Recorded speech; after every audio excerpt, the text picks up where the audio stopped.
Hello, hello! Andito naman isang OFW na magbabalita sa inyo sa larangan ng showbiz. Ang pag-uusapan natin ngayon guys, walang iba kundi ang singer, komedyante at OWA administrator na si Arnel Ignacio. Siya ay tinanggal umano sa pwesto niya bilang OWA administrator dahil nga daw ay nasangkot ito sa isang anomalyang pagbili ng lupa na halagang 1.4 billion pesos.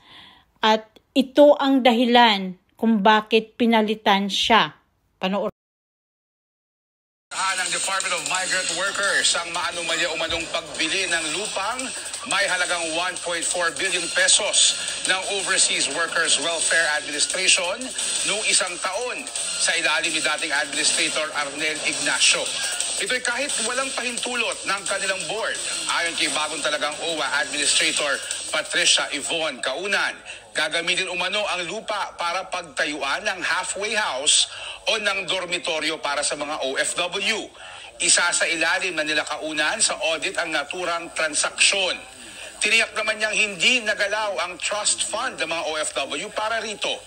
Nagulat naman si Ignacio sa aligasyon laban sa kanya. Anya, sasagutin na lang niya ito sa tamang pagkakataon. Bukod sa isyu ng hindi otorisadong pagbili ng lupa, pinagtutuunan din ng pansin ngayon ni Kaunan ang pagsugpo sa illegal recruitment ng mga Pinoy para sa mga scam hubs abroad. Administrator of OWA, we will perform the necessary audit. We will seek the required legal opinion or from the Department of Justice. There's an investigation. Allow due process to take its course. Ay tinanggal sa kanyang posisyon bilang administrator ng Overseas Workers Welfare Administration o WWA dahil sa pagkawala ng tiwala at kumpiyansa, ayon kay Department of Migrant Workers DMW Secretary Hans Kakdak. Ang pangunahing dahilan ay ang isang umano'y anomalya sa isang 1.4 bilyong kasunduan sa pagbili ng lupa na hindi dumaan sa pag-aproba ng OWA Board of Trustees na isang kinakailangan ayon sa batas. Ayon kay Kakdak, hindi inabisuhan ni Ignacio ang board sa hindi bababa sa 6 na pagkakataon kaugnay ng kasunduan na nilagdaan noong Setyembre 2024. Ang lupa ay nakalaan sana para sa isang halfway house o pansamantalang tirahan para sa mga overseas Filipino workers, OFWs, malapit sa Ninoy Aquino International Airport, NAIA, Terminal 1. Sa kasalukuyan, isinasagawa ng DMW ang isang investigasyon sa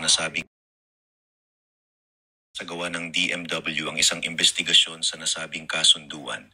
Bagaman hindi ginamit ang pondo ng OFW Trust Fund para sa transaksyon, tinitiyak ng bagong OWA Administrator na si Patricia Kaunan na ang pondo ay nananatiling buo at hindi naapektuhan.